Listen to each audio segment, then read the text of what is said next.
Bismillahirrahmanirrahim. Assalamualaikum warahmatullahi wabarakatuh. Saya Ivan. Dalam video kali ini kembali ingin membahas lagi-lagi tentang Tuhan, tentang pemahaman saya terhadap Tuhan.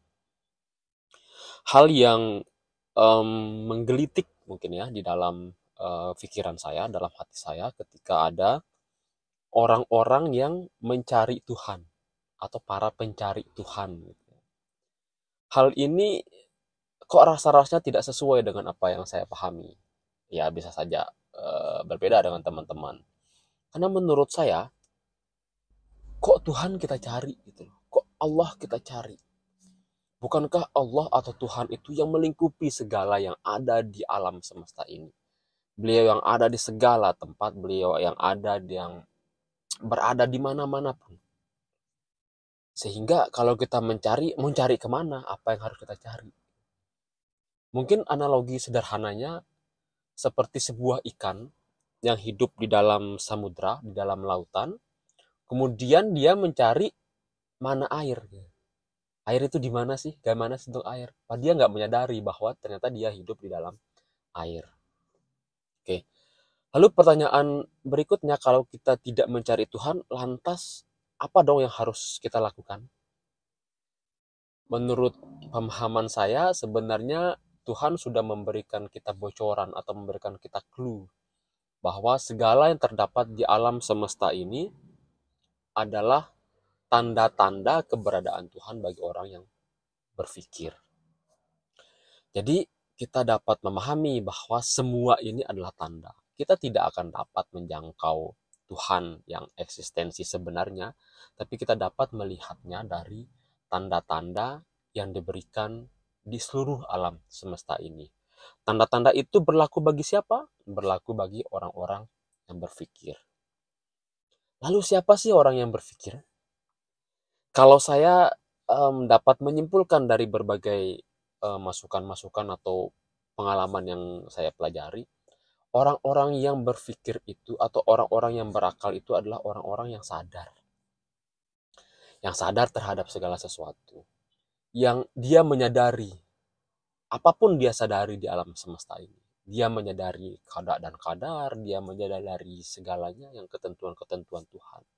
Sehingga pada kesimpulannya adalah Tuhan itu nggak usah dicari. Tapi Tuhan itu kita sadari saja. Kita sadari eksistensinya, kita sadari keberadaannya, kita sadari semua itu eksistensi dan keberadaannya itu melalui tanda-tanda yang sudah diberikan terpampang nyata ke dalam diri kita. Kemudian ada yang menarik nih bagi saya.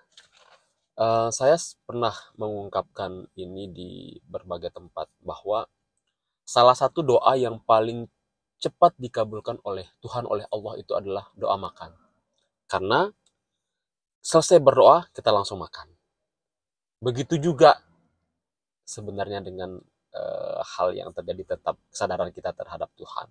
Bahwa kita sadar nih makanan kita sudah ada. Kita berdoa, terima kasih Tuhan sudah memberikan aku makanan, aku langsung makan. Tidak perlu lagi kita berdoa mencari-cari hal-hal yang tidak ada di diri kita. Karena menurut pemahaman saya, doamu, tanda-tanda doamu dikabulkan oleh Tuhan adalah ketika kamu sudah mulai berdoa. Hatimu tergerak untuk berdoa, itu adalah tanda-tanda bahwa doamu itu atau apa yang kamu harapkan itu akan terkabulkan. Kenapa? Karena ya kembali lagi bahwa semua yang terjadi di alam semesta ini dari awal sampai akhir itu sudah ditetapkan di dalam kitab Lauhul Mahfuz. Sehingga kalau ketika kita menyadarinya dan kita mulai berdoa, itu adalah tanda ketika Tuhan akan mengabulkan doa atau harapanmu itu. Apakah ini berlaku bagi semua manusia, bagi semua makhluk? Bisa jadi ya, bisa jadi enggak. Tapi kalau saya ingin mengupas sedikit, bisa jadi ini enggak terjadi ke semua orang. Karena apa? Karena keajaiban itu berlaku bagi orang-orang yang percaya keajaiban. Dan doa itu berlaku bagi orang-orang yang percaya akan doa. Kemudian ada lagi satu hal yang mengusik pikiran saya. Ketika kita percaya, kita harus menyadari keberadaan Tuhan. Lalu ada beberapa dari kita, saya juga sempat berpikir, saya tidak dapat melihat Tuhan itu di mana, tapi saya dapat merasakan kehadirannya. Oke, mungkin ini bagi kita semua terlihat aman-aman saja, statement itu terlihat biasa-biasa saja. Tapi kalau kita kembalikan lagi, kenapa sih kita harus bisa merasakan saja adanya Tuhan tanpa bisa melihat? Oke, jawabannya karena keterbatasan indera kita. Tapi bagaimana perasaanmu itu? Kok kamu tidak anggap itu terbatas? Gitu? Kenapa perasaanmu itu lebih luas daripada indera yang dikasih sama Tuhan? Karena beberapa buku-buku yang pernah saya baca tentang wali-wali itu, mereka melihat Tuhan, eksistensi Tuhan itu dengan benar-benar mereka melihat, tapi mungkin tidak bisa diungkapkan seperti apa. Oke lah, kita nganggap mata kita terbatas, telinga kita terbatas. Tapi kenapa perasaan kita kok tidak terbatas dapat merasakan adanya Tuhan? Kenapa indera-indera yang lain itu tidak dapat merasakan atau melihat keberadaan Tuhan? Misalnya telinga dapat mendengar Tuhan, hati oke dapat merasakan Tuhan. Bagaimana dengan mata kok dia tidak dapat melihat Tuhan?